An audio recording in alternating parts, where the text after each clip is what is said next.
I think food, it's a way of connecting. My chefing has let me go on tour with the All Blacks, you know, the greatest rugby team ever. Our ancestors knew what they were doing. They were fit, healthy. Understanding what our foods do for us will obviously play a part in decision making for me and my family.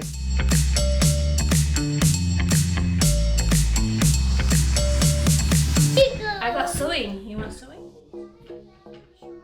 Food means love to me. I think of food and I think of all of the times that my family get together and we share quality time. My name is Amy Mazza-Miller and I'm a PhD candidate at the University of Auckland. I'm researching the Samoan traditional diet to address the onset of type 2 diabetes in Samoan women living in New Zealand. Gestational diabetes So I know common. that people's relationship with food might not necessarily be the same as mine because aesthetically I've always looked smaller or slimmer. But that doesn't necessarily mean I'm healthy. I've actually, out of all my sisters, was the only one that got GDM, so gestational diabetes, when I got pregnant.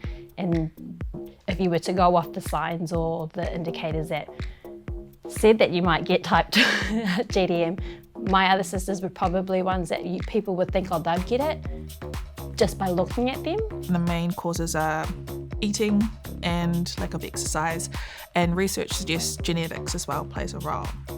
So for my work, I'm looking at the diet aspect, the food. How can we address type 2 diabetes by looking at the types of foods that we eat? My favourite foods, I love eating, my favourite food would be seafood.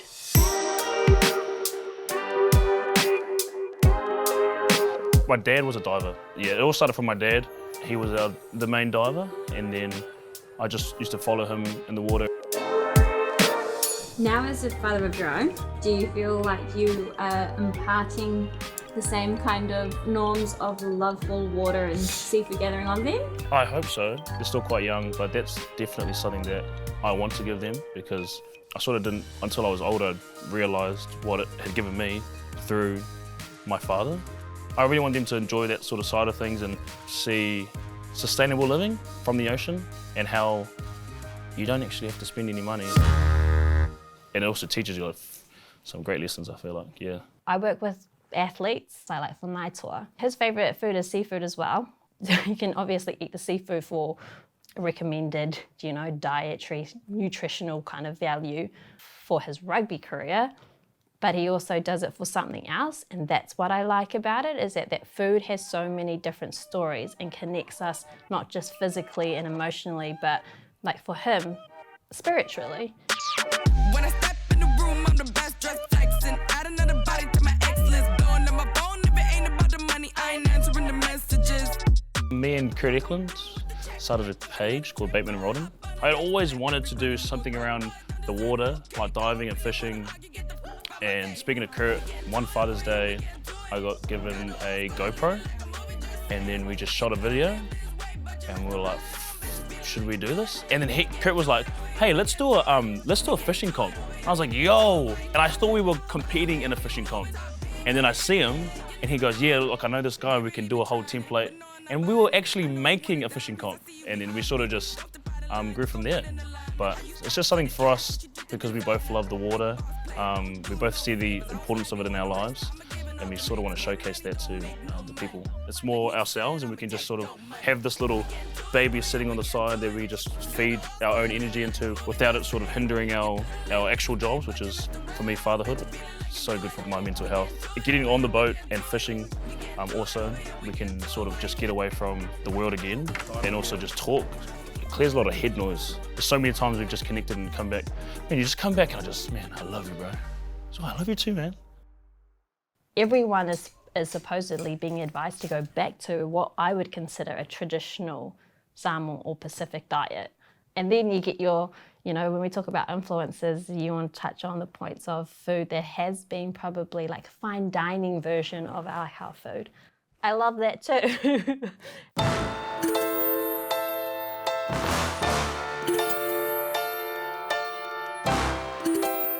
So I've just got some fresh trevally here.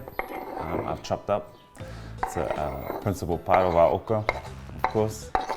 I actually started due to the fact that I needed money to go overseas on rugby tours. So I would play my rugby games on Saturday, and then straight after my rugby games, I would zoom off and then start working as a kitchen hand.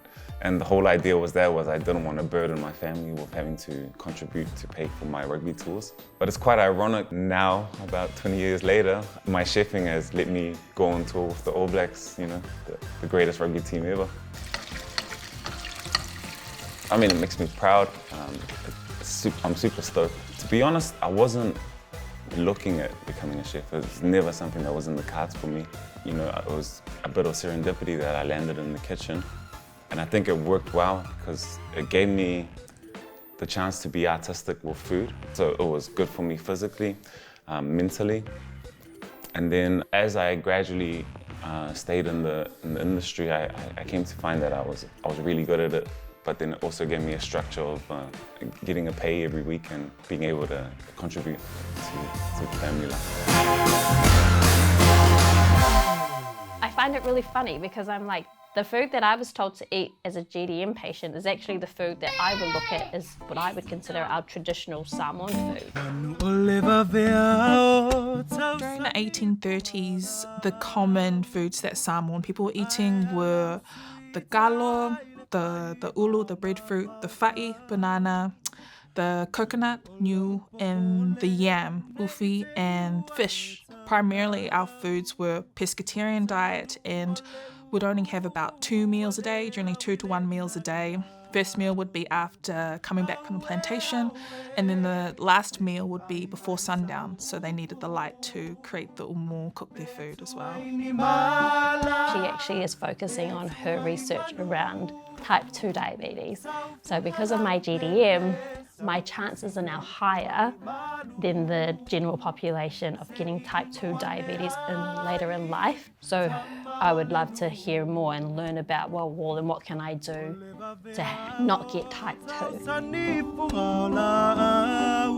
Food shows our love, it can show our respect, it supports those families who are grieving, it's a time of celebration, but it's also, food is like the glue that brings families together. Even your konga Easter Sunday lunches, that food is the main event, but you know, you're connecting with people as well. I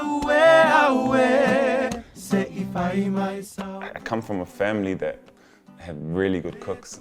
My sister's an awesome cook. My mom's an awesome cook.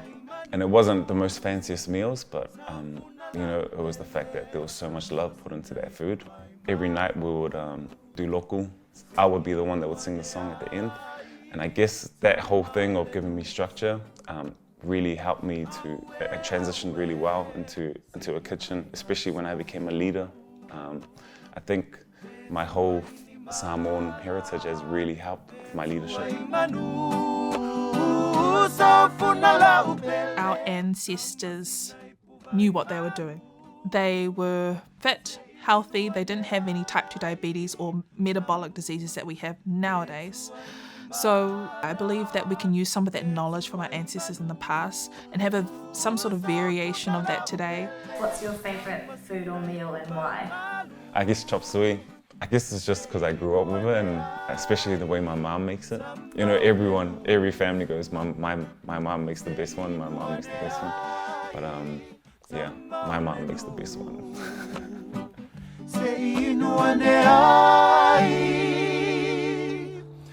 Tama olenu